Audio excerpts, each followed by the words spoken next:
Thank you. Good morning, sir. If you could, please state your full name for the record. Good morning. My name is Buck Muir. I'm Tate Muir's father. Thank you for being here, sir. Is there something you wish to address with the court this morning? Yes. Thank you. You may proceed, sir. So, as I kind of prepared for this, I had wrote a victim impact statement earlier, a couple months ago, and wrote another one last night. Not sure if I'm going to really read this one, but I want to start first with just a little bit of the story. So the morning of November 30th, I was working from home, and my wife was working in Lake Orion, and I was on a conference call, and I heard some sirens in the background, and really didn't think much of it, but they were not going away, and they were getting louder. And I got a call from my wife, and she told me about what was going on at the school. So I got done with my conference call and started making my way to the school and texted Tate a couple times, called him, no response. So then we get to Meyer, and I met my wife there, and you know, as all the kids are filing into Meyer, Sherry and I are both walking around looking for Tater, and I had a feeling something didn't feel right to me, and so as people started to, as kids and parents started slowly fading out of Meyer, I grabbed our athletic director, who was at Meyer, and said, "Where's Tate? Have you seen Tate?"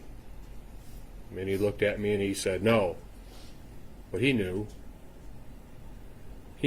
but he couldn't tell me. He wasn't the one to tell me. So as we're wandering around Meyer, asking everybody if they've seen Tate,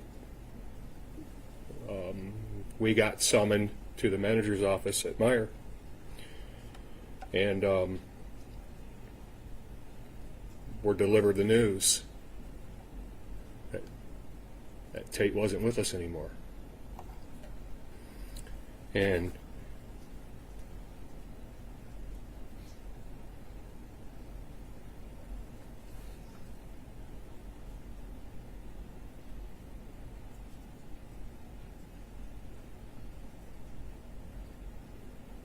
the thing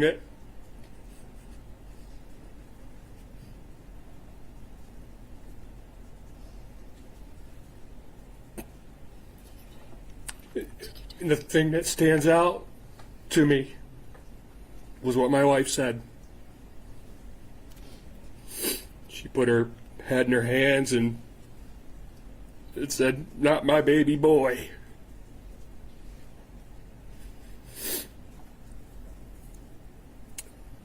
So, we walk out of the room in shock, not really sure if what we heard was real and true. So we had to make our calls to Trent and Ty, and I can't remember who I called and who Sherry called, but I didn't know how to say it. I don't know. I can't remember who it was, Trent or Ty, who I talked to, and I didn't know how to soften it, and I basically said Tate was killed, and so the boys came to Meyer, and we we left as a family to go home, and when we got home, we were just a bunch of zombies, and we were kind of walking around. And believe it or not, we cooked dinner that night, and had a couple visitors. And as we kind of are working our way through this process, it's been quite a journey. I can tell you that. The one thing that is love is obviously absent from our family, because there's no joy. When you have joy, it's easy to love. So, me and my wife are trying to figure out how to save our marriage and how to save our family. And we didn't even do anything to each other. So, as we navigate these treacherous waters, we try to honor Tate, and because we know he's looking down on us, and I know he's not very proud with how his dad is handling this.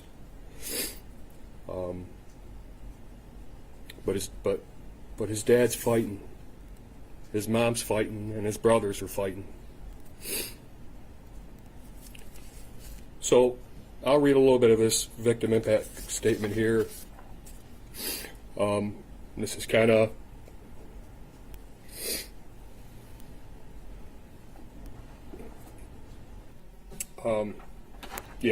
yesterday just came and went.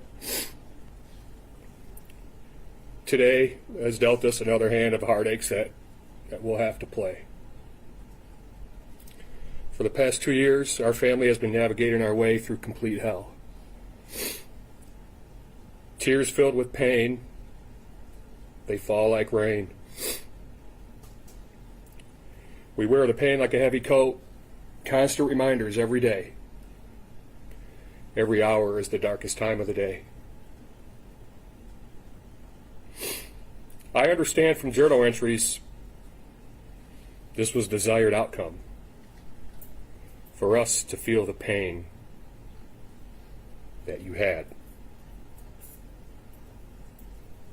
I will tell you this: we are miserable. We miss Tate. Our family has a permanent hole in it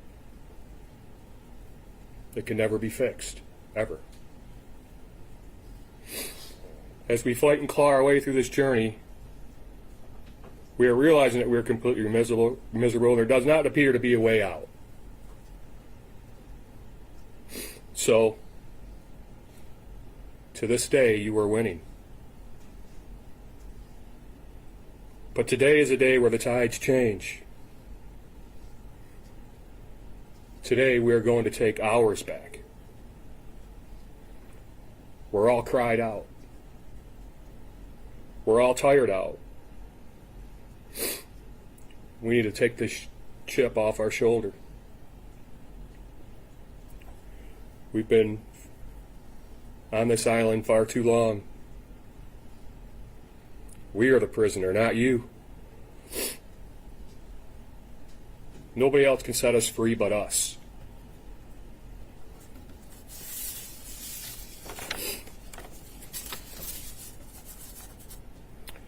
In life, sometimes what you need is exactly what you fear. We fear forgiveness for your selfish acts. So today, how hard it is, we need to find a way to start working our way to forgiveness. Forgiveness to you, forgiveness to your parents, forgiveness to the school. What other options do we have? Be miserable for the rest of our lives and rob our family of normalcy? Be miserable and rob Trent and Ty of a normal life filled with friends, their future wife and kids. Be miserable and rob Sherry and I a happy life that we worked very hard for and earned. Believe me, we will never forget about you, ever. We want you to spend the rest of your life rotting in your cell. What you stole from us is not replaceable. But what we won't let you steal from us is a life of normalcy. And we'll find a way to get there through forgiveness and through putting good into this world.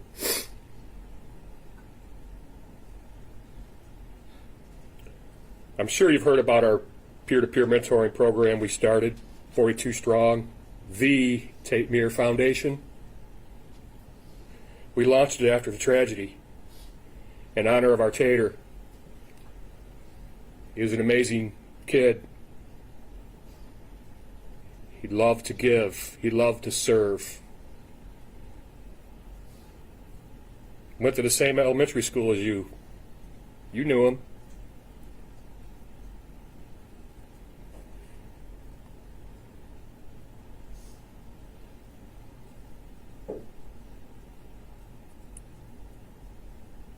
But there's good that's going to come from this.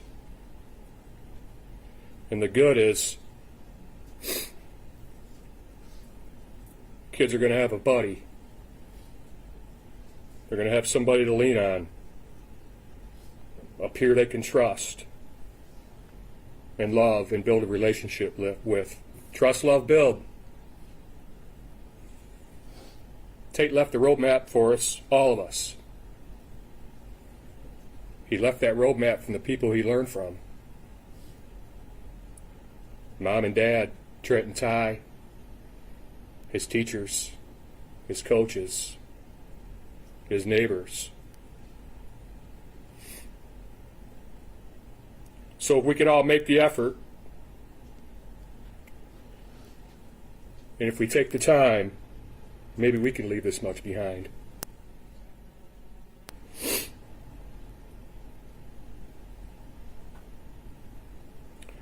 So I'm going to stand here by your fire because it's cold. It's a cold one tonight. And I'll be taking care of Soul Fight. Thank you for your comments this morning, sir. And I've read a litany of victim impact statements, and your son had an extremely positive impact on his community. So thank you for being here, sir. Thank you.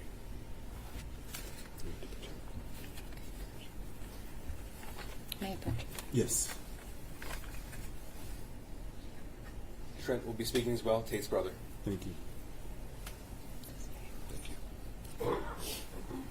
Sir, if you wish, you can stand with your son if you wish to.